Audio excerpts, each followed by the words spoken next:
जी? हम लंदन जा रहे हैं, अपना वादा मत भूलना। हमारे आने से पहले ये कूड़ेदान का कचरा इस घर से बहुत दूर होना चाहिए। आप फिक्र मत कीजिए बाबूजी, ऐसा ही होगा।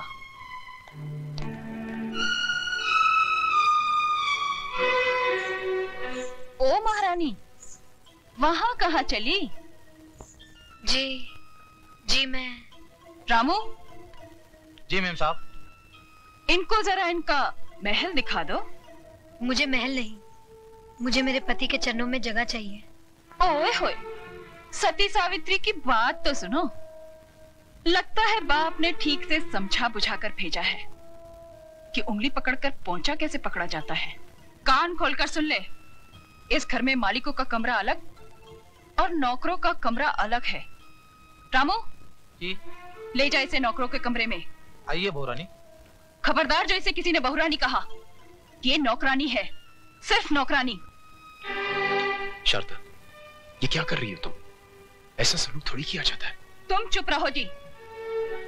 खबरदार जो तुमने इसकी तरफदारी की तो जाओ, जाके अपना काम करो।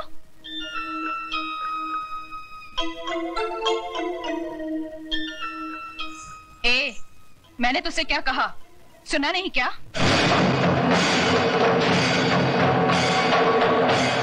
सुनो बड़ी बहुरानी, ये सिंदूर बाजार में 2 पैसे में जरूर मिलता है, लेकिन जब किसी औरत की मांग में भर दिया जाता है तो इसकी कीमत भगवान भी नहीं चुका सकता।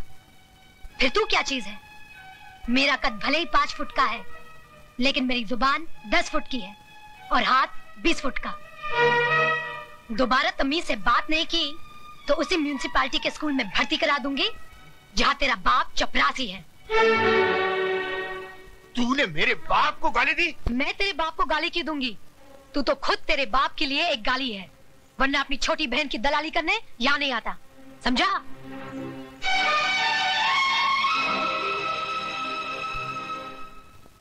अयो स्वामी, आज खुशी का दिन है, फिर आपका बैटरी काय को डाउन है? ओए खोत्या, जिस बाप की एको एक बेटी उसके जिगर का टुकड़ा उससे दूर हो जाए तो रोएगा नहीं तो क्या भांगड़ा करेगा? देखो दारजी, हॉर्न का वायर ब्रेक में मत घुसाड़ो। अरे हमारा बहन कितना बड़ा घौर में शादी करके गया है। ये भी कोई शादी थी? मेरी बच्ची की ख्वाहिशें उसके दिल में ही रह गई।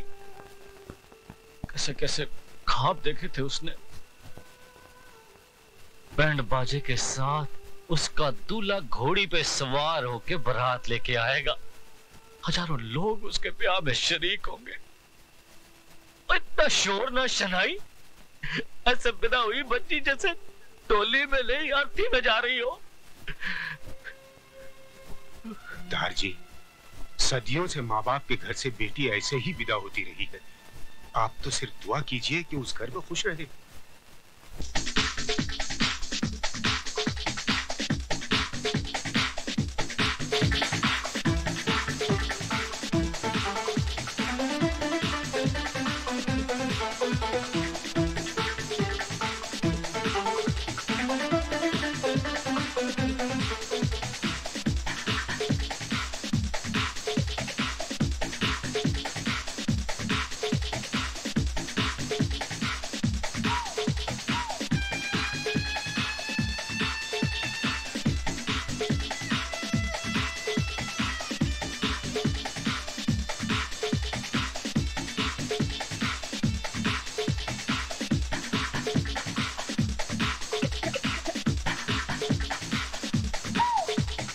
यार राज, महफिल में सभी हैं, सिर्फ वही नहीं है जिनके लिए महफिल सजी है। सुरेश, जूतों को पैरों में पहना जाता है, सर पर नहीं रखा जाता।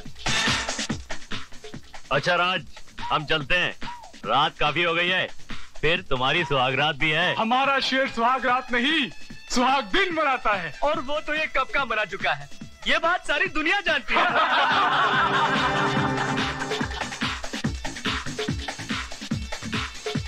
राज, हंसी मजाक बहुत हो चुका है यार, अब तो भाभी को बुलाओ।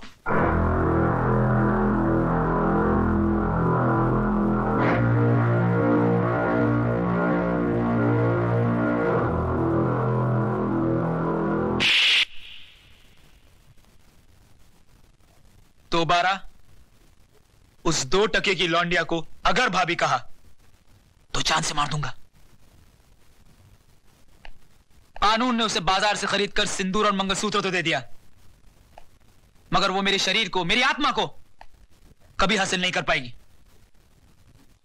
Do you understand? Yes, I am sorry.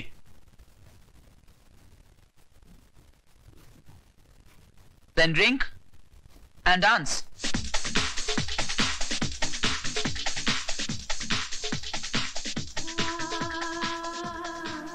तुम्हारा अधिकार तो मैंने तुम्हें दिला दिया, लेकिन एक बात याद रखना, इस दुनिया में हक कभी मांगने से नहीं मिलता, छीनना पड़ता है।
तुम यहां क्या करने आई हो?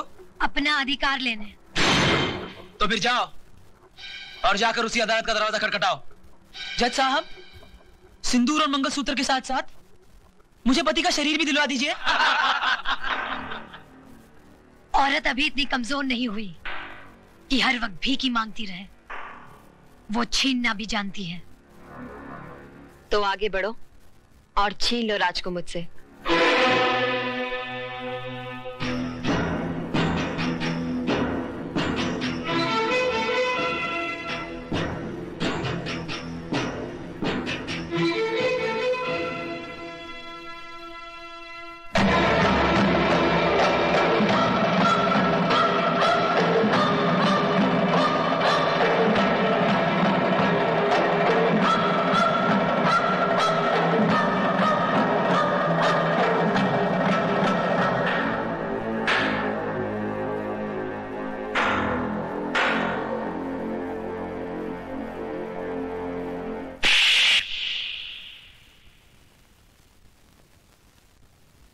क्यों?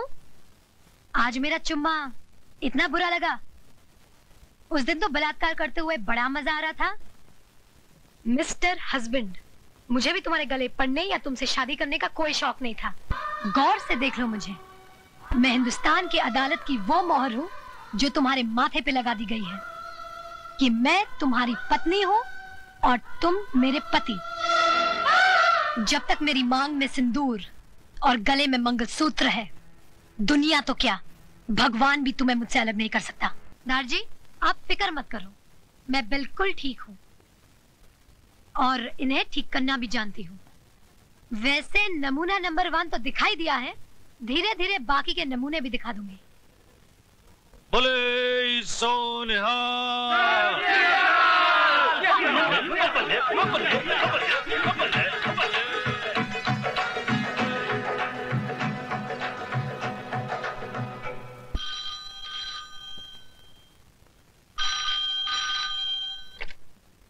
हेलो बहू। बाबूजी, नमस्ते। उस कचरे के डिब्बे को घर से बाहर फेंका गया कि नहीं? जी जी। क्या तुम ये नहीं चाहती कि तुम्हारी छोटी बहन हमारे घर की बहू बने? जी जी, चाहती हूँ। तो फिर हमारे आने से पहले उस गंदगी को हमारी हवेली से दूर कर देना। कर दूंगी बाबूजी। गुड।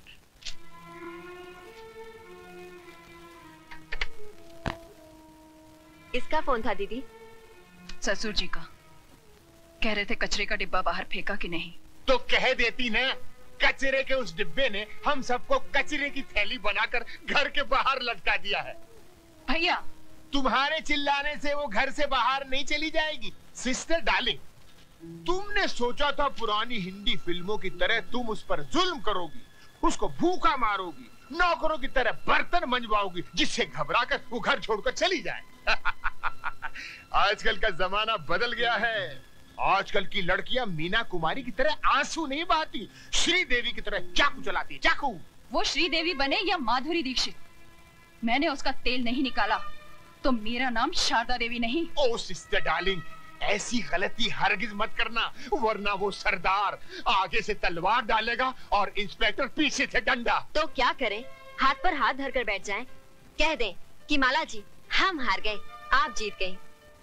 भैया, मैंने जब से होश संभाला है राज से प्यार किया है और मेरे जीते जी कोई राज को मुझसे छीन नहीं सकता। तुम माला को हराने की बजाय राज को जीतने की कोशिश करो, क्योंकि राज भले ही तुमसे प्यार न करता हो, लेकिन माला से नफरत जरूर करता है।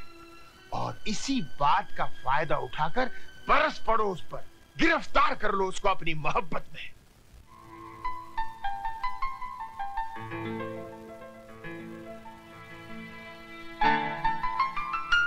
ऑफिस जा रहे हैं? तुमसे मतलब? मतलब तो है, मैं आपकी बीवी जो हूँ। मैं नहीं मानता तुम्हें अपनी बीवी। मानेंगे, आप भी मानेंगे।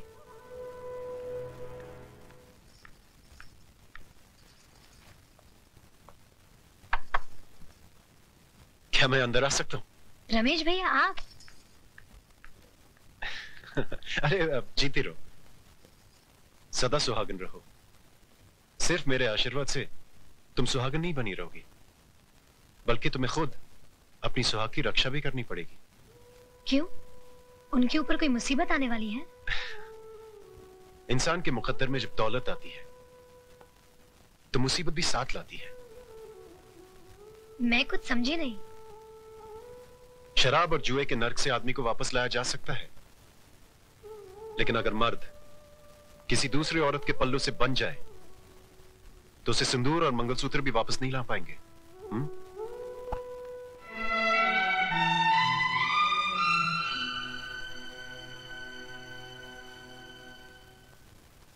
ज्य बिनु देह नदी बिनु बारी, तैसी नाथ पुरुष बिन नारी।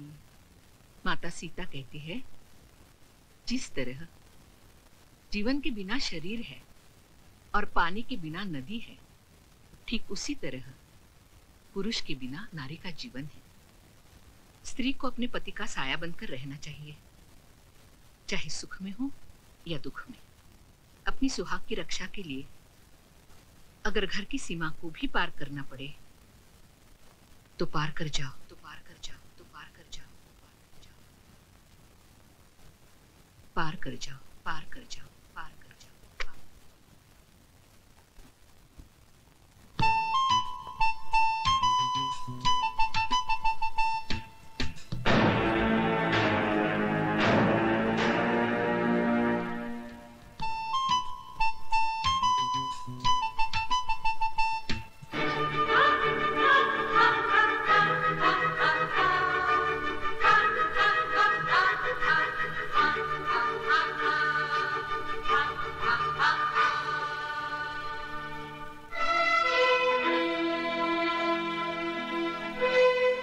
इतनी भी तमीज नहीं है कि बिना इजाजत किसी के यहाँ नहीं जाना चाहिए?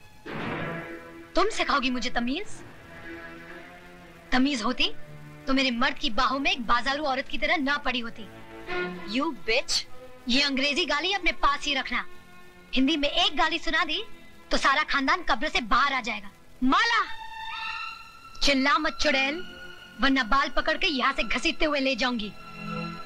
एक बात सुनती जाओ, जिसे में बहुत गर्मी है तो अपने बाप से कह देना, एक सांड ढूंढ के ला देगा।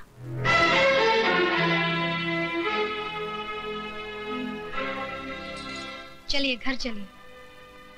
मैं घर नहीं जाऊंगा, मैं यहाँ रहूंगा और मेरी मर्जी में जो आएगा मैं वो करूंगा। एक बात सुन लीजिए, औरत मर्द की हर बुराई को बर्दाश्त कर सकती है, लेकिन ये कभी बर्दाश्त नहीं कर सकती कि उसके मर्द की जिंदगी में एक दूसरी औरत आए। एक नहीं 10 औरतें आएंगी, क्या कर लोगी? आएंगी तो ऐसे ही जाएंगी, बेइज्जत होकर। रोना बंद करो मिस शबाना आजमी, वरना तुम्हारे आंसू में पूरा हिंदुस्तान डूब जाएगा। भैया अरे मैं मजाक नहीं कर रहा हूँ, बाहर देखो, तुम्हारे साथ साथ इंद्रदेव की अप्सराएं भी आंसू बहा रही। मालकिन, मुझे पुकारा भाई। मालकिन, सिस्टर डार्लिंग, लगता है कोई तुमको आवाज दे रहा है। मालकिन। शामू जी जरा देखो कौन मरा जा रहा है। जी मालकिन।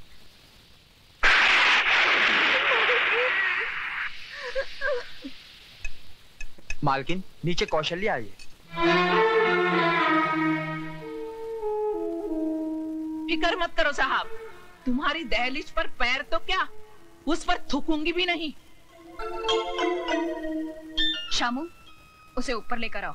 मालकिन, मालकिन, मेरे पोते को बचाइए, बुखार आ गया है इसे, बेचारा बेहोश हो गया है। यहाँ क्यों लाई है इसे? ये क्या सरकारी अस्पताल है? मालकिन, इसे अस्पताल दाखिल करना है, मुझे 500 रुपए दे दीजिए, इसकी जान बच जाएगी। क्या समझ कर आई है यहाँ? सरकारी खजाना पड़ा है? मालकिन, हमारे माँ बाप तो आप ही हैं, आपका दरवाजा नहीं खटखटाएंगे तो और कहाँ जाएंगे? क्यों इतनी जल्दी भूल गई? तूने ही तो कहा था कि आपके दरवाजे पर कभी थूकने भी नहीं आऊंगी। भूल हो गई थी मालकिन। हर भूल की सजा है।